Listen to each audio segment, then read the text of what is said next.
sustainable consumption. So that's what we have been talking about primarily, and then another way of looking at it is mindful consumption. For to have a mindful consumption, you have to have your mind in place. Yeah. Your mind is in place when the environment around you is fine. When you're growing up, you're bringing up as a child, you have seen things what your parents or what the community around does, and that's what you pick up and you start doing. That's why we say the behavioral change is really very difficult at the later stage in life.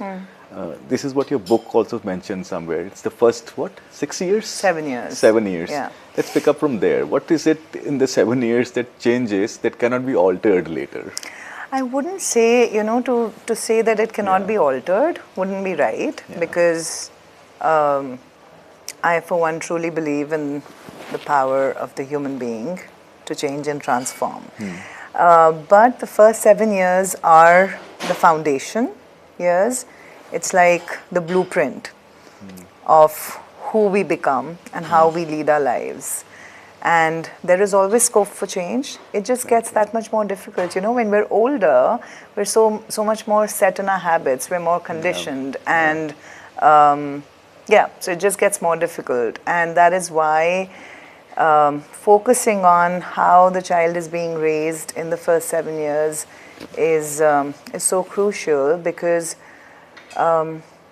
when we look at childhood, we don't look at childhood as a sort of disjuncted category. It needs to be seen in the larger arc of the human being and how the human being develops over all the years. So and what you said about conscious living, conscious decision making, conscious choices we make.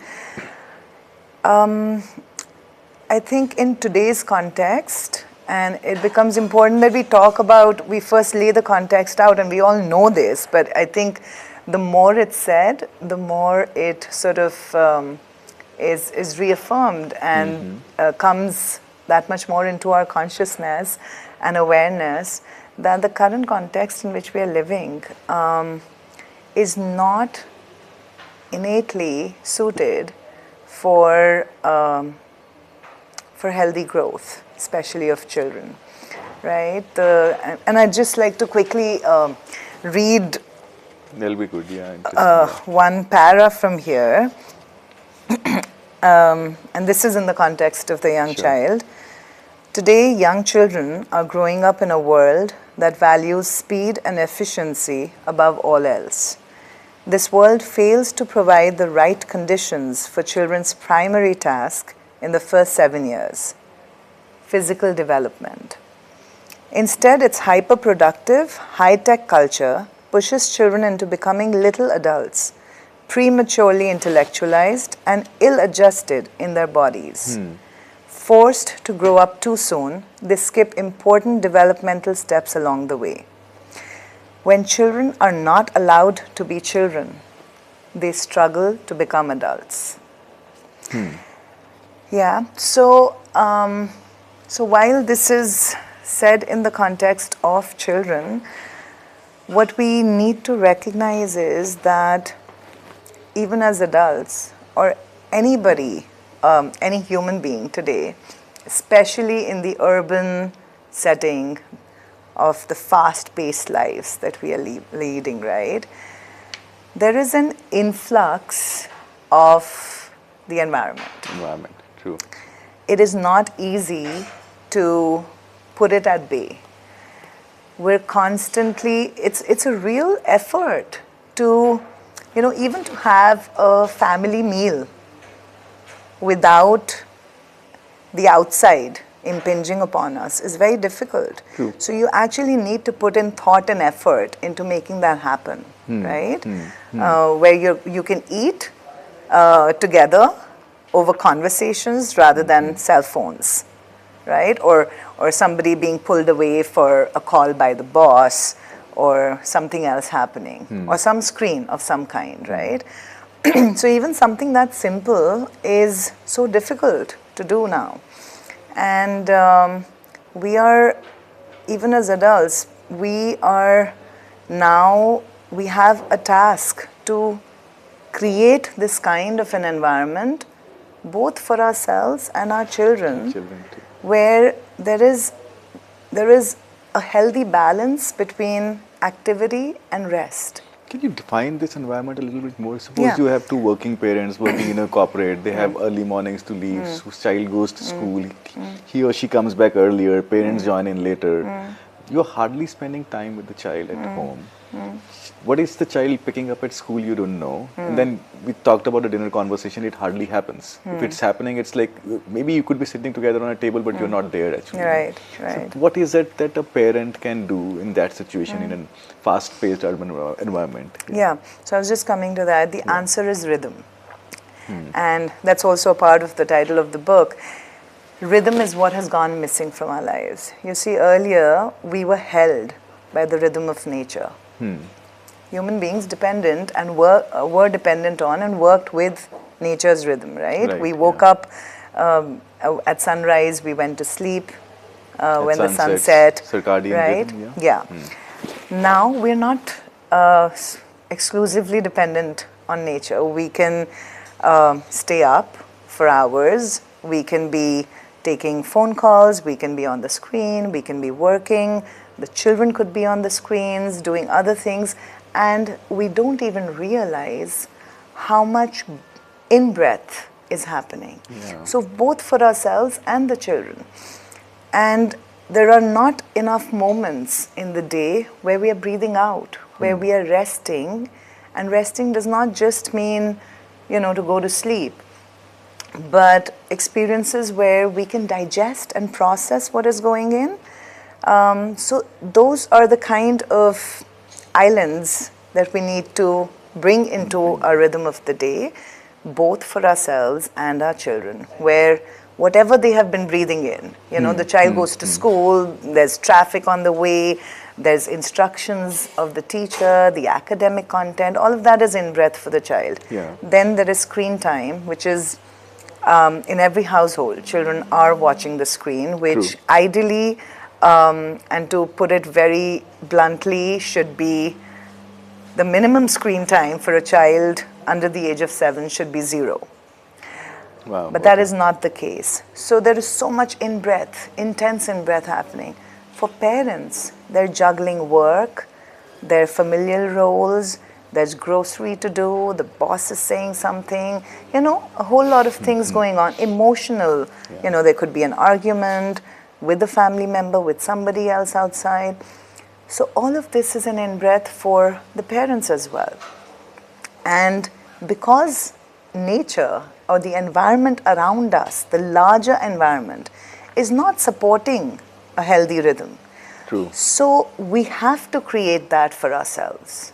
And that has become a very conscious choice and an essential one to lead a healthy and sustainable life. Knowing is one thing. So I can give you my example. So we understand this, we talk about sustainable consumption, always staying conscious and all that stuff. But in the fast-paced environments that we are in, what is it that you need to practice and how?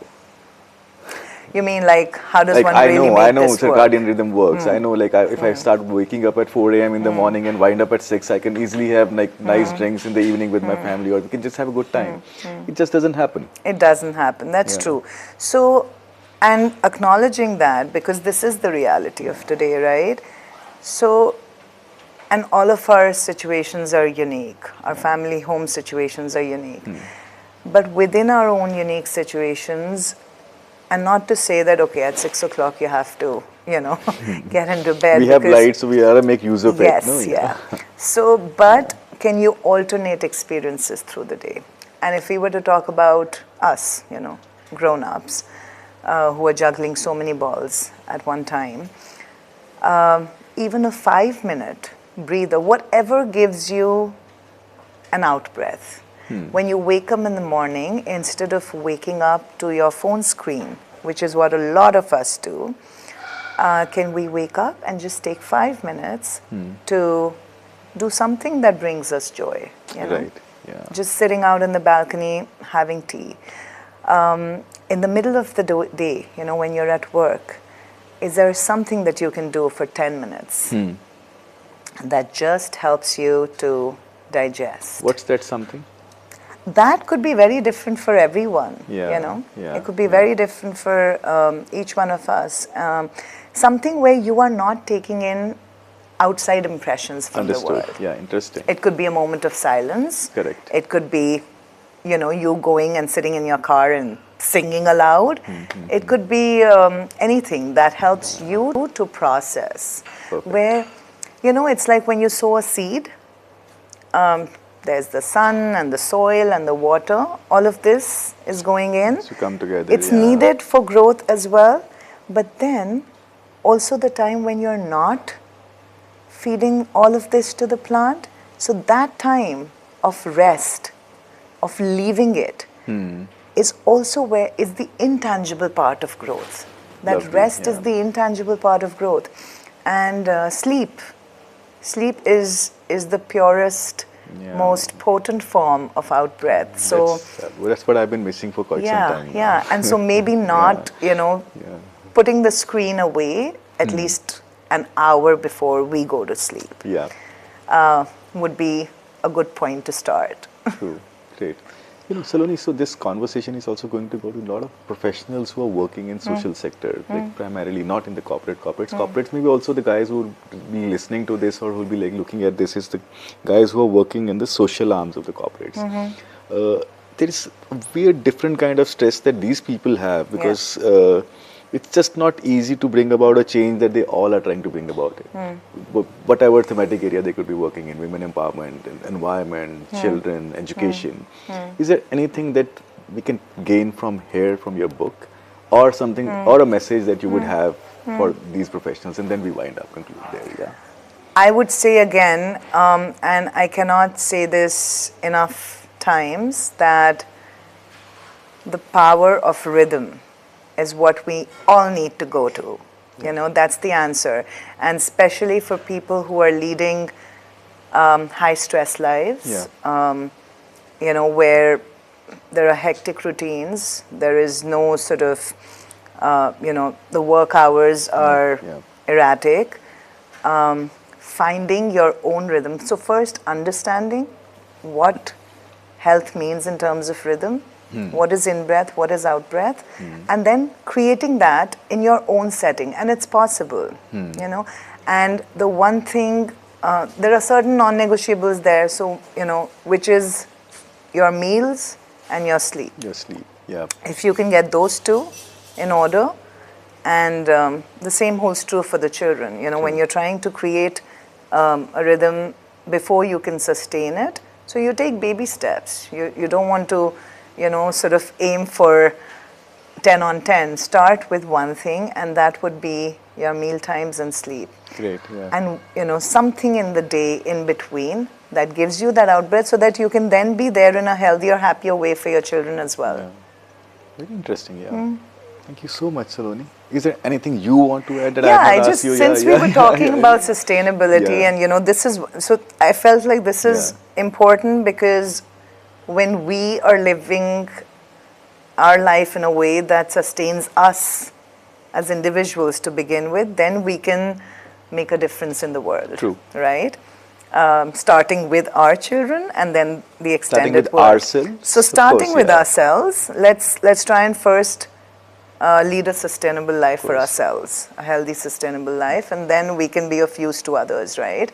But when we talk about the larger context, you know, there is so much again, you know, the choice that is available today, it's both, it could feel very freeing, right? Because we have so much to choose from, whether it's your washing detergent or which preschool you want to send your child to, or, you know, the clothes brands that exist. I mean, in everything, right? Even when you talk about organic food, you know, there is no end to choice, right? Of course. So while it is very freeing and empowering, also because there is a plethora of choices, it leads to a kind of choice paralysis, you know, where you somewhere lose that power of judgment. Judgment, right. And you also do not at times realize whether you really need this or it's simply because it's available that you get it.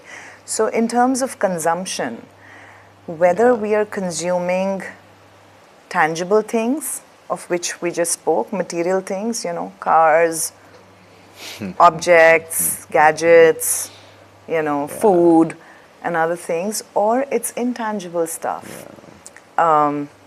Emotions, information, you know, screen time, your impressions that you're taking in, sensory impressions from the world. We need to be more aware, because it takes a lot more today to make a conscious choice than it would have earlier, because there is simply so much available. So just to be aware of that and mindful of that, and see what is it that I really need. Because we are also raising a whole generation who is now very used to instant gratification. Right. Even before the child actually asks for something, things are made available, right? And then these are children who are growing up to become a very entitled generation, who feel that the world owes them something. And they are struggling at work because of this. So I think giving the children the gift of struggle, let their life not be so easy. You know, let them struggle. Let them work for what they're asking for before giving it to them. And ourselves, if we can be more aware of the choices we're making. Perfect. Yeah. So be conscious, be aware of the choices you're making, and have a rhythm in your life, and so many things can be sorted. Yes. Thank you so much.